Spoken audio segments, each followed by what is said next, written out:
Yay Networks. What up, bro? What's up, Sigmas? Sigma Rizzler. What's up, Sigma Rizzlers? Spent a your lot boy of time Cornelius. with our kids. And My name is Heather, and welcome to This Is Life. Another episode of This Is Life. What are we talking about today? What are you talking about today? A splinter in there. That's crazy. about? I think you mentioned something about fighting for your marriage or something like that. Oh, you don't want to talk about fighting for your marriage? Let's talk about something else, big dog. I never said that. I just said that. All I said was you mentioned talking about fighting. Prior to our podcast, we sit in this room and we try to figure out what we're going to talk about. And I suggest ideas, and my husband just listens. And then ultimately we talk about what you want to talk about. I would love to talk about what you want to talk about. I want to. Oh, you do. Wow. Okay, let's get into it. Let's get into it. Wow. How do you fight for your marriage? That's such like a broad question. I mean, It how do is. you just one foot in front of the other and just keep walking forward. You just keep going, just keep trying all the tries and keep doing all the do's. And then ultimately you end up somewhere. I just feel like your marriage is as healthy as your unresolved trauma. Like, for real. I feel like a lot of us have so much trauma, and our marriage is just, your marriage isn't healthy because you have so much crap that you've not dealt with growing up. And I know, because like, I'm adopted and I've shared my story many times, but like, it comes up. Like, as soon as I was born, I was swaddled in a room, not touched for 6 months, where I just screamed every day. And so now I get older and people are like, oh my gosh, I want you to coach me. I want you to give me business advice. Like, you're a good businesswoman. And I'm a great businesswoman, but it stems from my trauma. You know what I mean? Like, this resiliency in me was because I was in survival mode from coming out the womb. You know what I mean? And I feel like I'm constantly driving myself and trying to learn and figure out stuff. And some of it is personality, because Taylor's not adopted and Taylor has some of it too. Like the plan ahead, think ahead. What do you call that personality? A little bit of control. I don't know if that's a personality or not. Okay. Well, yeah. I think it's interesting how you've come to that conclusion too. I think that a couple weeks ago you had an experience that really offered you some insight to something that I have been saying about you. And I think this goes in reference to our marriage as well. Go ahead. What was it? It was during her birthday. You had mentioned something to me. Y'all gotta pray for it was me. very enlightening and very Y'all gotta eye-opening. pray for me. I thought I wanted to be there to help you in this moment. And if you wanted to just kind of let the viewers and the listeners know what that was, I will be glad to give you the floor. Okay. So anyways, essentially what happened was I planned Taylor's birthday in 3 parts. I'm very big on planning like kids' birthday parties. And honestly, if you have a new baby, do not follow these footsteps. Do not plan big parties for your baby. Start small. Like, just do a cake at home. Sing happy birthday. Like, if you give them this big idea that you're going to make a big deal out of their birthday every year, the expectation gets bigger and bigger. So I wish somebody would have told you that. I know. I wish somebody would have told me that too. I wish somebody would have told My you husband that. tried, but I didn't listen because I'm hard-headed and I'm working through that. Okay. I'm working through that. So long story short, during the school year, I planned a birthday party for Taylor. Okay. I gave gift backs to all of her classmates. Mind you, we celebrated her birthday in April. Okay. Her birthday's in July, but because she's a summer baby, she's not able to celebrate, her birthday with her classmates. So I celebrated. I got like bundt cakes for all her little friends. All the kids had their own individual personalized bundt cakes. Everybody had little favors. We had juices. We had snacks. Like, it was a thing, right? Yeah. So then her birthday comes and I get her this 9 macaroon cake that's made from scratch. That thing was like so good. So I'm doing that, also giving her all of her presents. Okay, that's party number 2. Okay, then 3, Taylor's Yes Day celebration.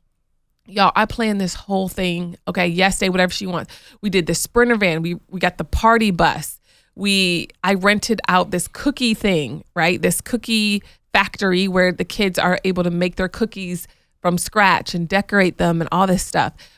Did Starbucks, created the invite, worked with all the parents, decorated. I mean, I did it all. You did so much. I went above and beyond. Above and beyond, people. Above and beyond. And then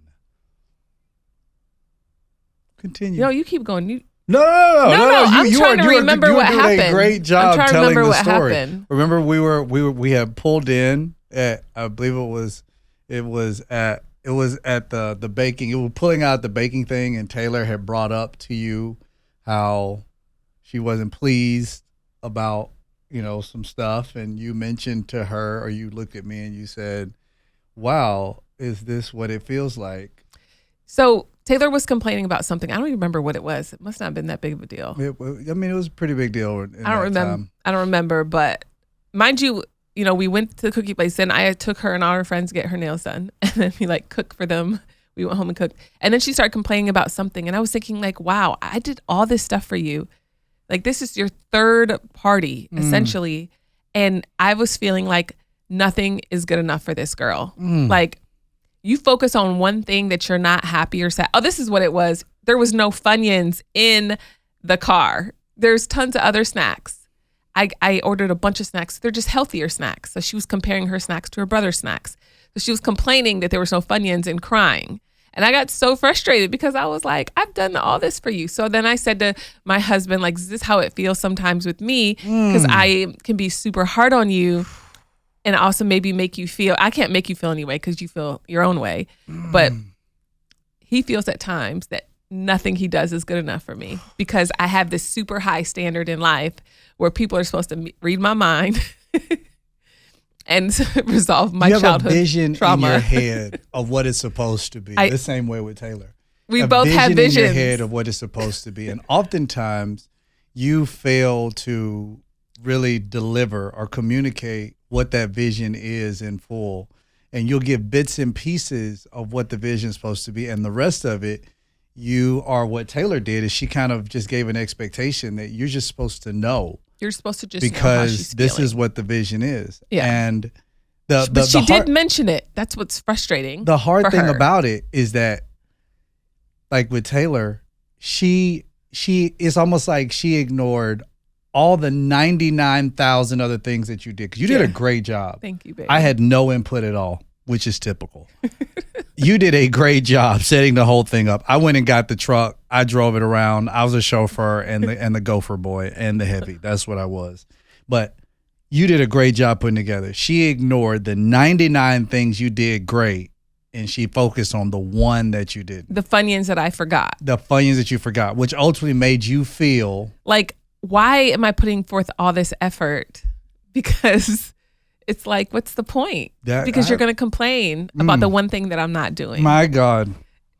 So this is so what revelation did you get from that? What revelation did I get from? What you talking about? If you notice, while Taylor was complaining, you kept looking at me, and you were like, this isn't bothering you, and I was in my head, I was like, no, I have learned that I guess this is supposed to be normal. Because to Taylor's benefit, she did send me a text message of everything she wanted in the car, and I got everything on that list except two things. Which is so funny because even how Taylor sends you the messages and stuff like that. I think I was making a joke with you, and you're like, babe, what am I supposed to do? Taylor is just so I look at you and I say, hey, why don't you put it in notes and just share it with me? Because if I go through me and my wife's text messages, there's at least 9 different shared notes that she has sent me in the past 2 weeks.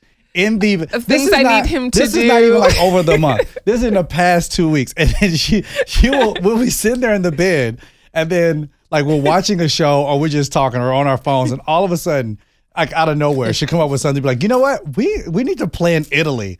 Where did that come from? I have no idea. I have the Italy note. I'll share it. And then all of a sudden, I get a text message from Sunshine that says this says like Italy 2025 trip, and then it has these things on it, and I'm Every just detail. like, what are we doing? And then she laughed because I'm like, I don't.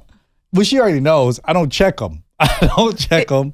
But then as soon as we get places, he's like, well, I don't know where anything is. I don't have any information. I'm like, you have the information. You just don't look at it. I don't look so at it. So pretty much that's how Taylor tried to play me. She's like, but I sent you the information. So she was right. She was right. She was right. She sent me the information. But unfortunately, I am a single mom planning all 3 of your parties. Because my husband will not help me. He will not participate because I don't feel like it is warranted. I feel like she's just turning 9. Yeah, I mean, it's true. I feel like it's not warranted. I feel like these kids are super spoiled. I love my kids to life, but I don't think it's warranted. Okay, let's just make it simple and go to Japan next year then. Oh my gosh. Let's do Tokyo. Well, thank you so much, everybody, for joining us. Babe, we have to like tie it up. We gotta encourage the people. Well, we did tie it up. We didn't tie it up? No. So what I'm learning is that what we're talking. Her and Taylor do a great job of that. I am learning. Just control the situation. Suck the air right out of it. I am learning that I have a control problem, and I'm learning I have passed it on to my daughter. Because the thing is this, like, even in her birthday, like that morning, she was like, I want breakfast in bed. And she sent me a note of everything that she wanted. Because I said, let me surprise you. And she said, well, if it's not the way I want it to be, I don't want to be upset. And then I can't blame you because I didn't communicate that to you. So she's a communicator, and I love that for her. I love how you make this so positive. So what I'm learning, though, is that God is refining, right? He's refining me. He's refining Tay. He refines our personality. And the thing about us is we're going to get stuff done. Because if we were all chill, then we would never get anything done. But I am working. She would have a party. We would celebrate her birthday. It just wouldn't be that extravagant. It wouldn't have been all those people. It would have been maybe her. Okay, how about I tell the kids that next year Daddy's planning all the parties? No, I'm not planning any parties. Exactly, that's the whole point. But why would I plan parties? Like what? No, you're planning their birthdays. I don't even plan my own birthday. You're not supposed to. I'm supposed to. I don't even like holidays. Okay. What holiday have I ever planned? Have I ever planned a holiday? You don't like Christmas? You got trauma. You know that. I don't care anything about Christmas, Easter, President's Day. So you see, when you're married to somebody, okay, this isn't even about fighting for your marriage, guys. But when you're married to somebody who does not care about anything, and then there's me who feels like I'm in survival mode because my husband doesn't like Christmas. Get a tree, and I don't want my kids to have trauma. She wants to decorate the house. Baby. Yes. I have to be in survival mode. You don't for have Christmases. to be anything, babe. I'm a single mom when it comes to holidays. Baby, you put pressure on yourself to perform for these kids. I'm not trying to perform. I had great upbringings with holidays. And that's great. It was an experience. That shouldn't be pressure, babe. That's but I what I'm like saying. it. Well, then that's not pressure then. If you like it, then that's not pressure. But anytime you feel pressure to perform for these brats, I just don't feel like They're it's not brats. They're little sweethearts. Talking about the third one that looked at you the other day and said, Mommy, I want a snack. And when I said, hey, get your butt up and come in the kitchen, get it yourself, you said, oh, he's going to probably only get chips, so I'm going to get him something. And then you proceeded to cut up a whole mango, which you didn't have time to because you had other meetings you had to get to, but you cut up a whole mango. And then I watched you as you finished cutting up the mango, you put it on a plate nice and neat. And then you proceeded to take it into him when he was laying down on the couch with his iPad. And then when you came back, I kindly asked, hey, did Roman come in the kitchen to get his snack? And you said, no. And I said, did you do it? You said, well, he can't cut his own mango. He was in my office, babe. I was going that direction. You said he can't cut his own mango. You were back in the kitchen. When I asked you. Because I was trying to cook for myself. And I said, well, did he at least come get his mango? And you said, no. Okay, but let's think about this. Think about this, ladies. This isn't a control thing, okay? And I know we have to wrap this up, but think about this. Do I want my kids to have chips for breakfast? No. The nanny hadn't gotten there yet. So no, it is and I'm at work and I'm trying to get work done. I'm not sure what my husband was doing in the morning. I was sitting there. He was sitting there. So it's like he could have done it, but it's fine. For what? It's neither here nor there. Okay, so if I want my kids to eat healthy and not eat frozen foods or unhealthy foods or snacks in the morning, guess what? I have to push myself a little bit so they can get the proper fruit and vegetable intake. I was cooking for myself at 4 years old. I was pushing chairs up to the stove and cooking for myself. That's why you don't like holidays, because you've been an adult since you were a child. I had to learn these skills, and our kids don't know these skills. Yes, they do. Roman knows how to cook fruit rice. He knows how to cook fruit rice, but then you won't let him, and then Taylor hovers over him while he's cooking. Just give it here, Roman. And I'm just like, no, let him do it. Let him burn himself. Let him figure it out. Let him throw it on the ground. He's going to figure it out. Moving forward, I'm releasing all control. I love how you control the release of the control, because once we get... I'm letting go. I'm letting go right now. You guys are my accountability. Another episode of This Is Life with Heather and Cornelius. I need therapy. We appreciate you joining us. Make sure you like it and share it. But, praise the Lord. We love you guys. God bless. Husbands out there praying for you. Introduces. Wives praying for you too, honey.